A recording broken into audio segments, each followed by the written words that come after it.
pwede hong by force mapapa-inhibit yung judge at Kung disqualify natin, no, ipapa-inhibit natin ang mga bias na senators, madami tayong ipapa-inhibit din. Magandang hapon mga kabisdak, marami na naman tayong isyong pag-uusapan ngayong hapon, lalo na po itong buwelta ni Vice President Inday Sara Duterte laban sa mga iyakin. Pero bago ang lahat, sa mga bagong pasok, baka pwedeng pa-like, pa-share, pa-subscribe, at pindutin nyo na rin po yung notification bell. At maraming salamat sa patuloy na pagsuporta sa Berada Aguila sa DJER 1026 SMNI Radio sa YouTube channel. Thank you so much po sa inyo. Mabuhay po kayo. At abangan nyo po lagi ang ating upload video tuwing alas 6:30 ng hapon at live commentary naman tuwing alas 8:30 ng gabi. Mamaya po yan. Marami pong nagsiiyakan na hanggang ngayon hindi pa rin matanggap-tanggap ang desisyon ng 18 senador na maibalik, i-remand ang articles of impeachment sa House of Crocodile Farm. Ngayon mga kabistak, tara na, pag-usapan po natin. Vice President Inday Sara may buwelta sa mga hunyango na nananawagang mag-inhibit umano ang mga senador na pumapabor kay Vice President Inday Sara Duterte. Buwelta ni Vice President Inday Sara ay dapat mag-inhibit na lang lahat. Yan tayo, hindi wala ng senador. Wala nang tatalakay sa impeachment pag ganon. Pati si Franz Castro at saka si Auntie Claire at Hontiveros binira rin ni Vice President Inday Sara Duterte. Pero ngagba, hindi pinatulan. Dead ba? No comment si Inday Sara sa Berada ni Dayunyor na gustong makialam at kausapin umano ang mga kongresista at mga senador tungkol ho sa impeachment. No comment. Patuplok guys. Bakit nga ba naisip ng mga kalaban ng mga Duterte ni Vice President Inday Sara na dapat umano mag-inhibit ang mga kakampi ng mga Duterte? Kasi nga, hindi nila matanggap ang desisyon ng 18 senador. Alam nyo ho, ito ay mga desperadong mga pahayag. Desperate move ng mga kalaban ng mga Duterte. Dahil hindi ho nila matanggap-tanggap na maraming kakampi si Vice President Inday Sara dyan sa Senado. Bago po natin pag-usapan ang banat at buwelta sagot ni Vice President Inday Sara tungkol dyan, pakinggan mo muna natin ang balitang ito kung sino ba ang nananawagan na mag-inhibit ang mga kakampi ni Vice President Inday Sara. Tingnan natin guys. Naniniwala ang ilang legal expert na dapat mag-recuse o mag-inhibit ng ilang senator judge sa impeachment trial ni Vice President Sara Duterte dahil sa mga naging pahayag nila kamakailan. Si Senate President Chis Escudero naman sinabing hindi nila mapipilit ang isang senator judge na gawin ang recusal. Balita hatid ni Ian Cruz. Sa proseso ng hudikatura, may tinatawag na judicial recusal. Ito ang pagdiskwalipika sa isang presiding judge sa paghawak ng isang kaso dahil nakompromiso ang kanyang impartiality. Layo nitong masiguro ang isang paglilitis ay patas at walang kinikilingan, bagay na pinoprotektahan mismo ng saligang batas. Ayon kay Attorney Domingo Cayosa, dating National President ng Integrated Bar of the Philippines, maaaring magkusa ang isang huwes o kaya ay magmusyon ang isa sa magkatunggaling partido sa kaso para persahang alisin ang hukom. upon motion of either party on limited grounds, for example, relationship, conflict of interest, prejudgment, mga ganyan, pwede hong by force mapapa-inhibit yung judge at mapapalitan. Sa paniniwala ni Attorney Teka lang. Christian Monsod, isa sa mga bumalangkas ng 1987 Constitution. Dapat nang mag-recuse o mag-inhibit bilang senator judge ang ilang senador dahil sa mga naging pahayag nila. I think they should, Senator Pato, Tolentino, about recusing themselves. The source of legitimacy is independence. If they're incapable of independent thinking, I think they should withdraw and say, we are not participating. Nitong Martes, tumayo si Senador.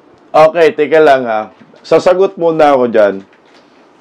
Tungkol sa dalawang muklo na abogado itong mga animal. Para di mga abogado. Yung kanilang parang reference na sinasabi na dapat mag-inhibit Senator Bato, yung mga kakampi ni Inday Sara, yun yung tinutukoy nila dyan eh. Patungkol sa judicial process. Kung judicial process, dapat ho talaga may motion ang kampo na mag-inhibit yung isang huwis. At yung huwis naman, na kung meron siyang mga pahayag na biases, dapat talaga mag-inhibit pag judicial process. Kaso iba ho ito eh. Hindi po ito regular court na iniisip natin. Ito ay special court. Ito ay impeachment court. At ang tumatayong mga judge ay mga senador. Hindi ito judicial process, ito ay political process. Kaya pag sasabihin mo, halimbawa mo yung mga judiciary, putakinan, layo naman. Ang pinag-uusapan natin, political process, hindi judicial process. Kaya hindi ho po pwede mag-inhibit ang mga kampi ni Vice President Inday Sara Duterte. Bakit? This is a political process. Kaya tanggapin nyo na merong gusto, meron pong hindi. Merong pro, meron pong anti. Ginagawa ninyo yan, yung mga pahayag na yan, kasi nga, talo kayo sa botohan. Mas marami ang Team Duterte. Sige nga, tuloy po natin. Senador Bato de la Rosa para hinging i-dismiss ang impeachment complaint kahit hindi dumaraan sa paglilitis. I respectfully move that in view of its constitutional infirmities and question on the jurisdiction and authority of the 20th Congress, the verified impeachment complaint against Vice President Sara Zimmerman Duterte be dismissed.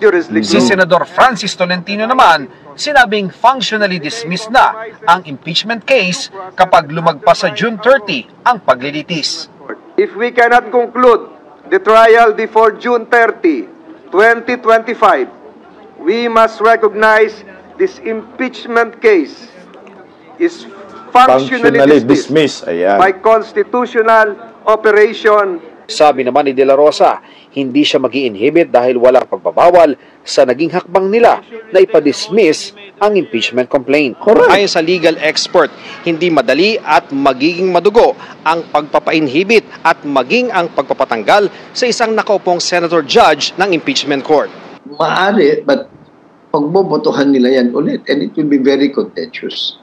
Wala kasing specific provision dun na unlike the rules of court and many other rules of administrative bodies. Pero sabi ni Senate President Cheese Escudero, hindi nila mapipilit ang isang senator judge na mag-inhibit sa impeachment. Desisyon nila kung mag-inhibit nga ba o magre-recuse sila. Hindi yan subject matter of vote. Hindi yan pwedeng pagbotohan na, hoy, ikaw, tanggal ka na. Hindi ganun yun. Walang ganung klaseng procedure o proseso sa impeachment court man o sa regular court. Sakaling may mag-inhibit nga sa mga senator judge na kalyado ni VP Sara, magkakaroon ng bagong tanong. Ang requirement sa saligang batas is 2/3 of all of the members of the Senate. Majority is based on who votes.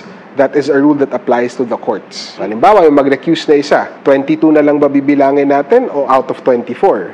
So, hindi klaro yun sa saligang batas, hindi rin yung klaro sa rules. Possible naman na may mag-recuse talaga. Mga kumago. Anong sense yung sinasabi nilang mag-inhibit? So ngayon, ang mag-inhibit, yung mga kakampi ni Vice President Inday Sara, tapos yung mga kalaban ni Vice President Inday Sara, hindi mag-inhibit para makonvict si Inday Sara, ganun ba? Tanga talaga.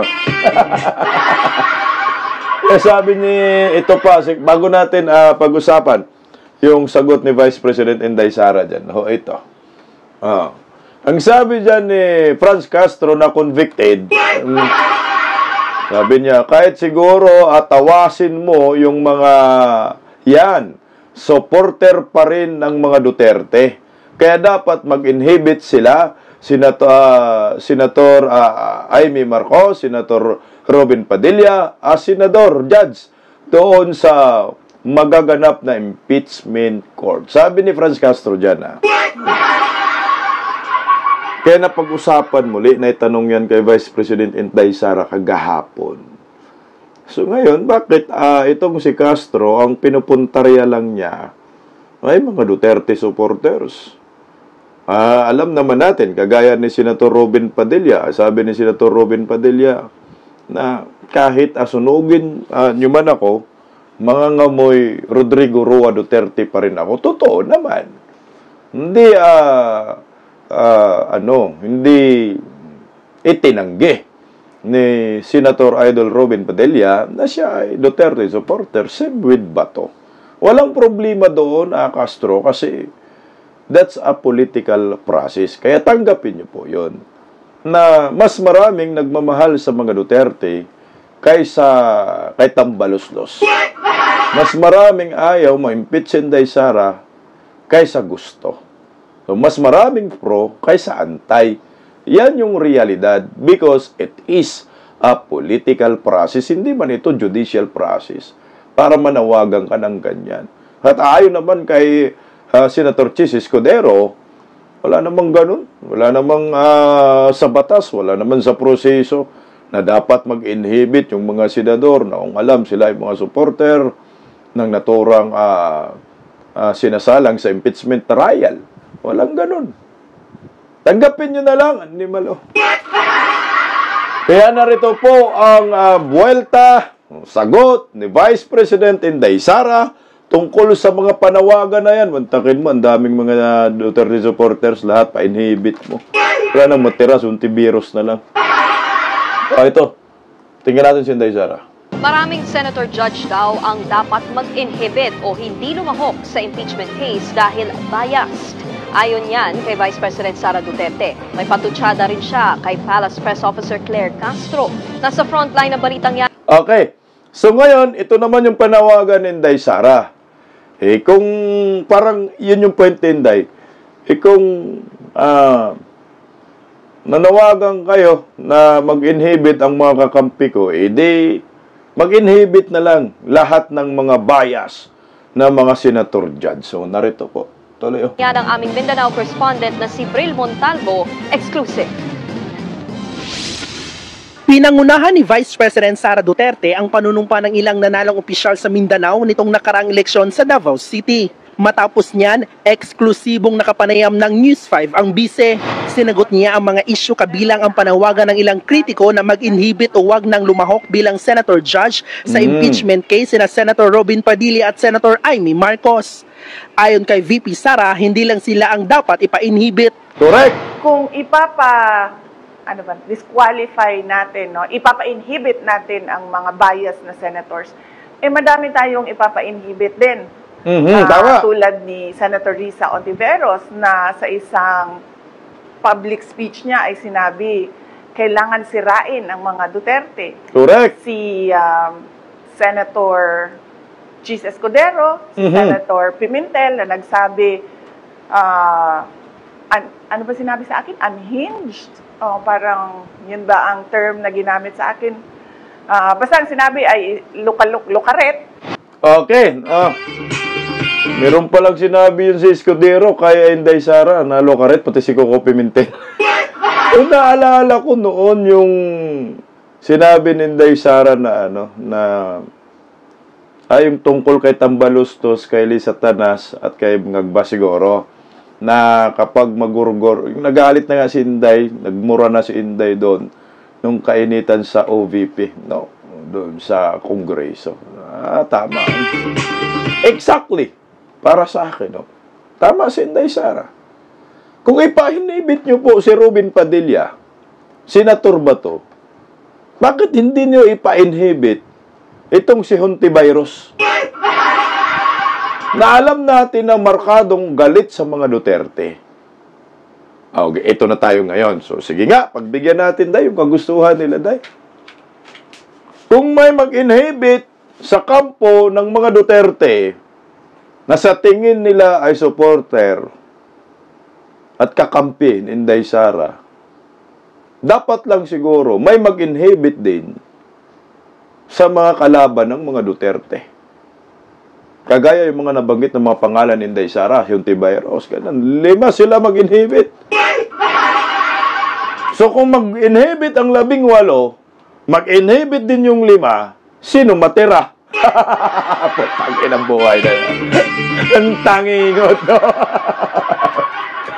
Utak pulbura talaga itong mga animal, no? 23 na senador, no? So 18, sabi ni Castro, mag-inhibit kayo. Sabi ng mga talunan, mag-inhibit kayo. So mag-inhibit yung 18. Sabi rin naman ng mga DDS, animal, bakit kami lang yung mag-inhibit? Mag-inhibit din kayo. So yung 5 mag-inhibit din. Wala nang tira. So anong resulta? Walang impeachment.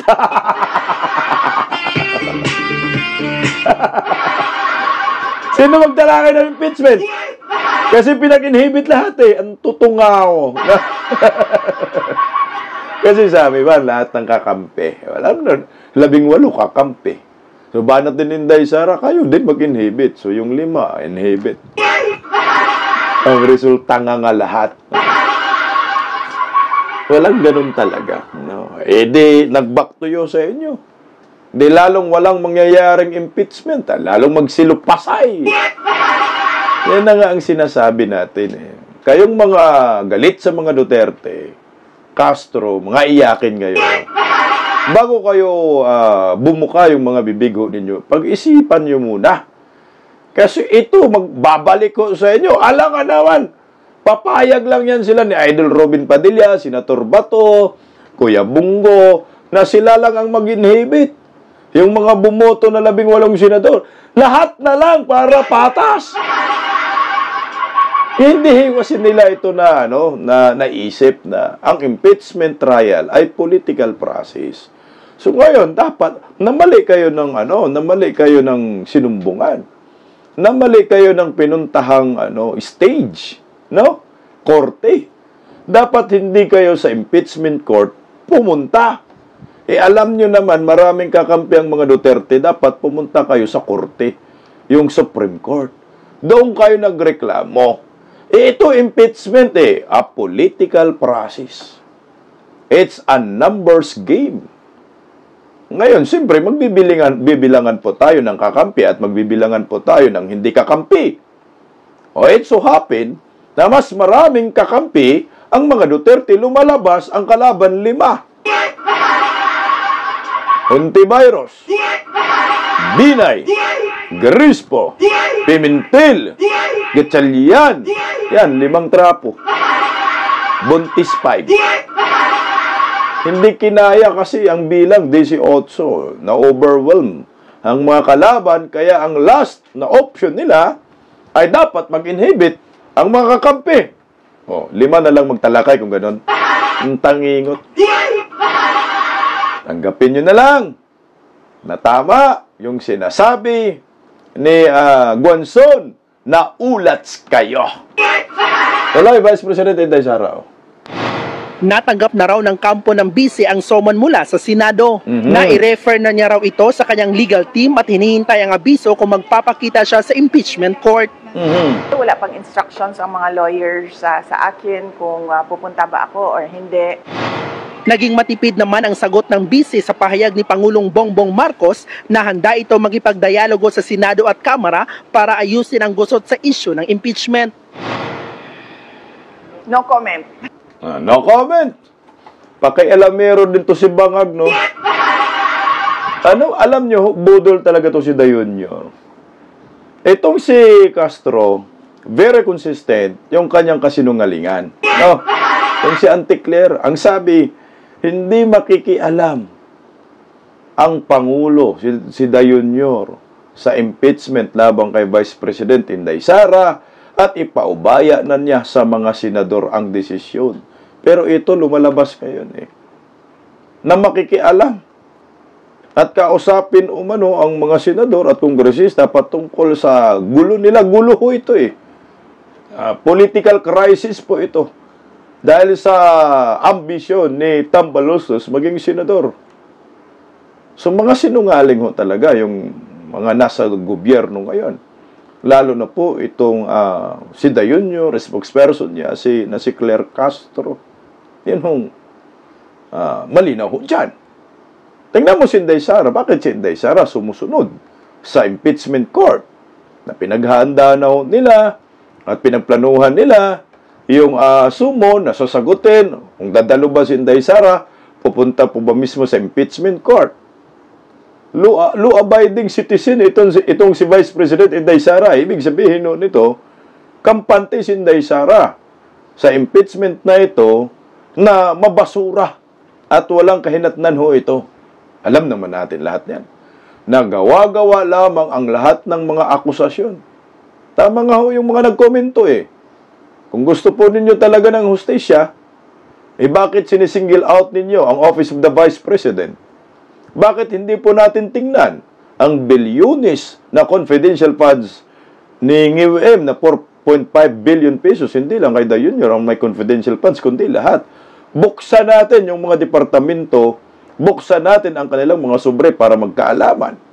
Hindi nila gagawin yan. Kasi nga, ang puntaryan nila si Vice President Inday Sara, yung 2028 presidential election, para hindi makatakbo. Kasi wala mang kulong sa impeachment. Ang parusa dyan, pag makonvict ka sa impeachment, ang parusa tanggal ka sa inyong posisyon. At hindi ka na makatakbo sa kahit man anong posisyon sa gobyerno or makapagtrabaho sa gobyerno. Yan lang naman ang parusa sa impeachment. Walang kulong dyan, walang penalty. Kung gusto po ninyo, Supreme Court siguro. Kasi nga, hindi po pwede Supreme Court, matagal mga kaso-kaso, no?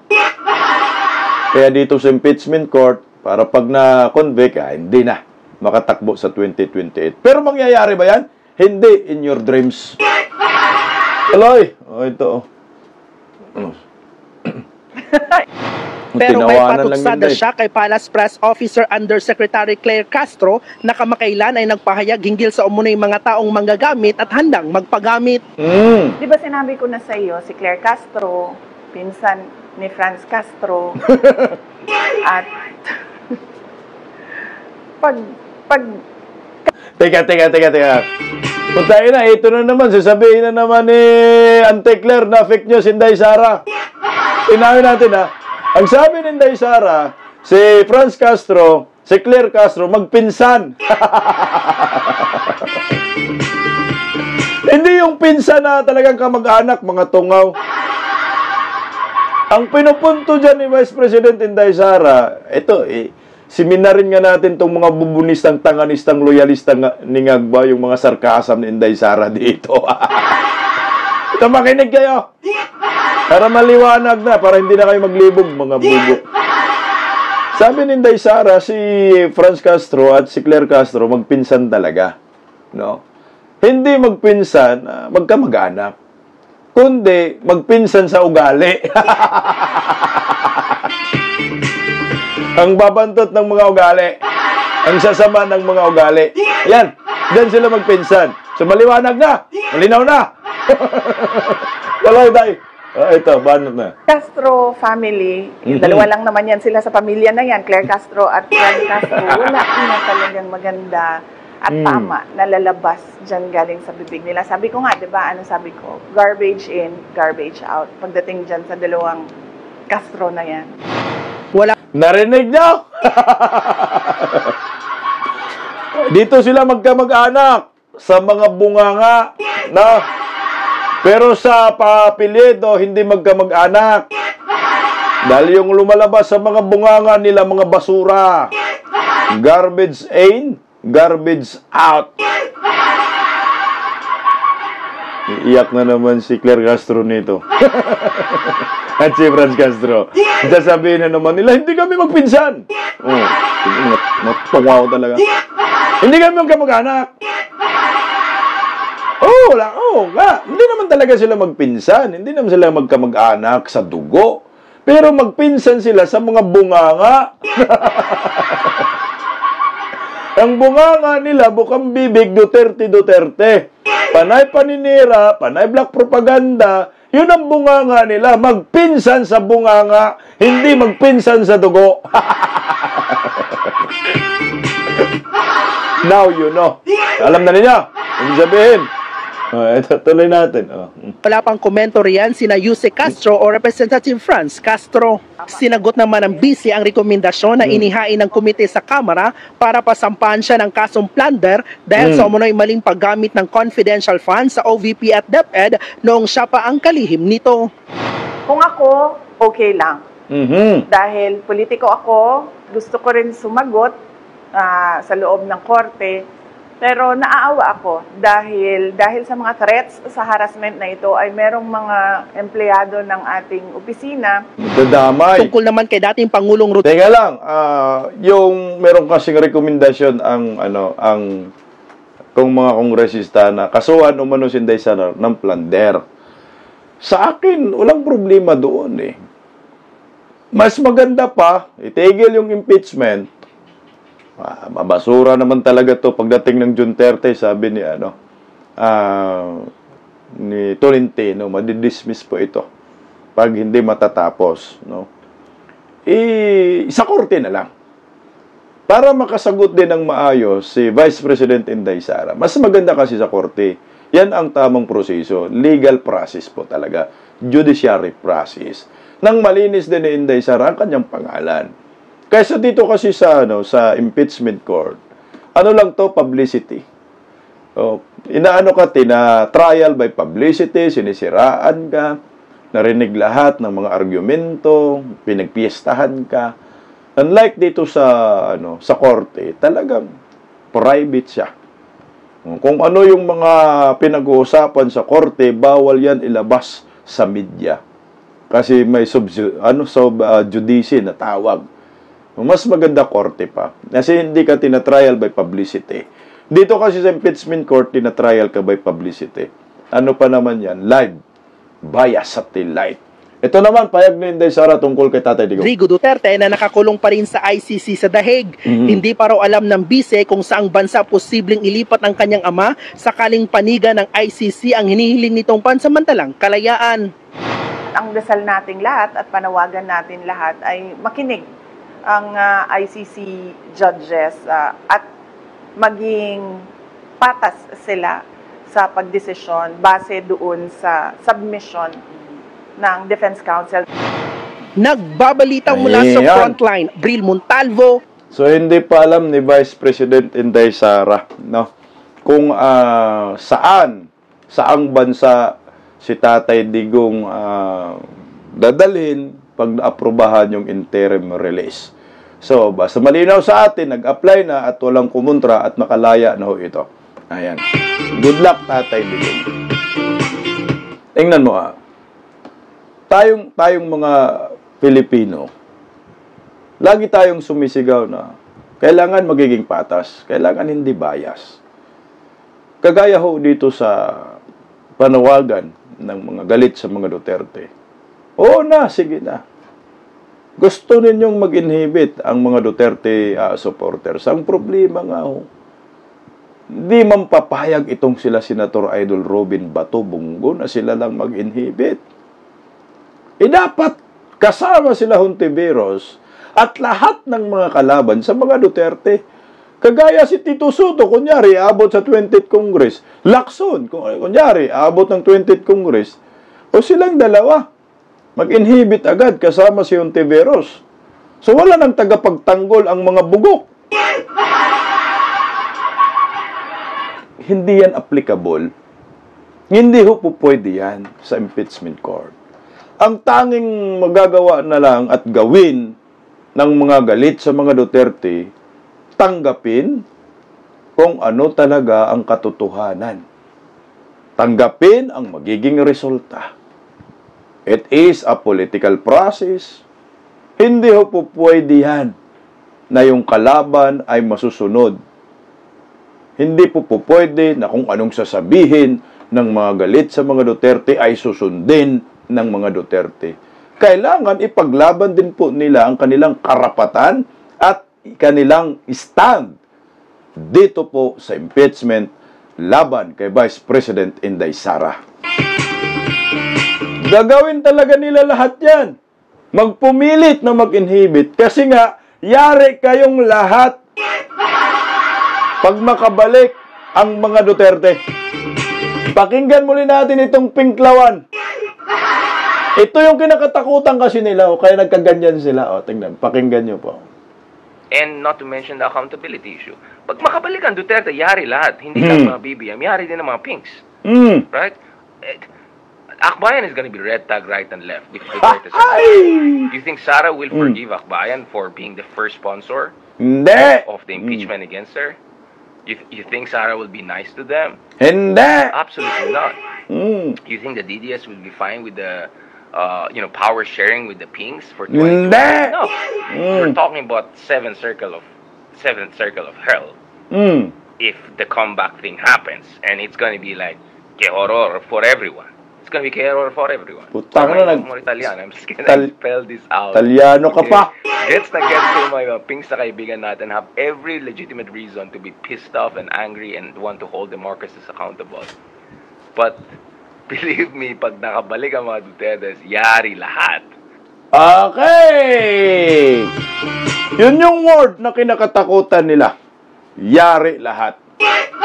Pag makabalik ang mga Duterte, yari kayong lahat, mga pinklawan, mga bubunistang, tanganistang, loyalista ni Ngagba. Totoo yan. Walang kapatawaran yan. Kaya tama yung sinabi ni Inday Sara at ni Tatay Digong, there will be a day of reckoning. Kaya ito, puputak-putak na naman kayo. Mag-inhibit daw ang lahat ng mga DDS. Supporter ng mga Duterte. Mga tarungan o kalokohan? Anyway, abangan nyo po ako mamaya alas 8:30 sa live commentary dito sa ating channel. At lagi po din yung subaybayan ang 6:30 upload video kagaya po nito. Mabuhay po tayong mga Pilipino at suportahan ang